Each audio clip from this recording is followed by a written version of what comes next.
Pinamano mong uok ang hinahanap ko mga lodi, nagpakita sa akin, uang. Yung uang na yan mga idol. Masagana yung pinya na to, sigurado mga lodi. Oh. Ang tawag dito mga lodi sa amin, bulaklak lang talaga. Yung mga lodi, magandang araw po sa inyo mga idol. So nandito po tayo ngayon sa pinyahan ni Kuya Nelson. Kasi Disyembre na, siguradong marami yung pinya. Pupuntahan natin siya, mga lodi yan, si Kuya Nelson.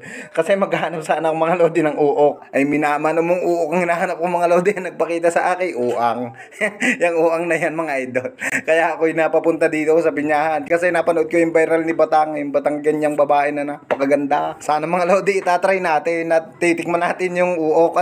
So susunod na araw na yun, dito muna tayo sa pinyahan mga idol. At nandito nga po tayo mga lodi sa pinyahan ni Kuya Nelson. Napakadaming bunga mga lodi. Papakita ko sa inyo yung mga pinya na bulaklak ang tawag mga lodi. Bulaklak lang talaga siya. Meron siyang laman kaso hindi katulad ng talagang normal na pinya mga lodi yan. Papakita ko sa inyo mga lodi. Ito. Napakadami ng bunga niya mga idol. Nakakatuwa. Hindi po yan akin na mga idol. Yan, malapit na tayo mga lodi. Sa mga naghahanap ng pampaswerte ngayong bagong taon mga idol, ito siguradong masagana ang inyong bagong taon mga lodi. Masagana yung pinya na to, sigurado mga lodi. Ang tawag dito mga lodi sa amin, bulaklak lang talaga. Puro siya corona mga lodi, kaya tamang-tama yan sa bagong taon nyo, panlagay sa inyong mga mesa, mga idol. May nakikita po ba kayong ganyang klaseng pinya sa inyong mga lodi? Baka pwede nyo namang i-comment mga idol. At nilinis na nga po ni Kuya Nelson mga lodi yan. Natipak na nga po yung isa. Nasayang na po yung isang yon. Pero okay lang yan kasi marami pa naman bulaklak dyan mga idol. Pinilit pa nga ibalik ni Kuya Nelson ayaw na naman bumalik. Parang siya lang yan mga lodi. At habang naghaharap nga kami mga lodi, nakakita pa kami ng isang hinog. Ayan, matitikman namin kung gaano ito kasarap. Ang ganda din niya mga lodi. Marami siyang corona mga idol pero hindi siya bulaklak. So uupakan na namin to mga lodi. Amin na tong kakainin. Sayang mga lodi, ang ganda sana ng pangmesa kaso hindi abot sa bagong taon kaya kakainin na lang natin. Kung gusto niyo naman mga lodi, 3 corona lang ito. Meron dito mga idol. Napakaganda mga lodi, pambagong taon sa mesa.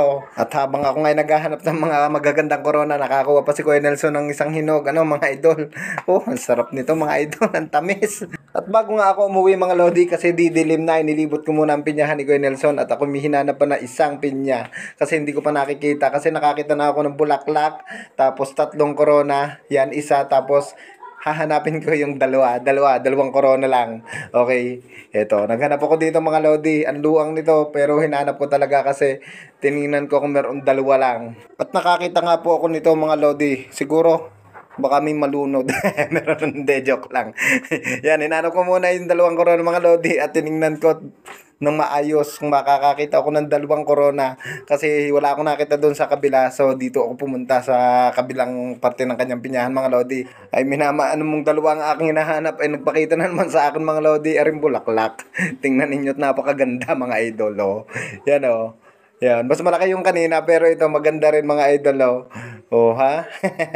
Mas malaki yung kanina, meron pa siyang sanga-sanga yung kanina kong pinakita. Pero ito maganda rin siya, malapad mga idol. Ay sigurado mga loading maraming bibili ng ganito sa pambagong taon mga idol sa 27.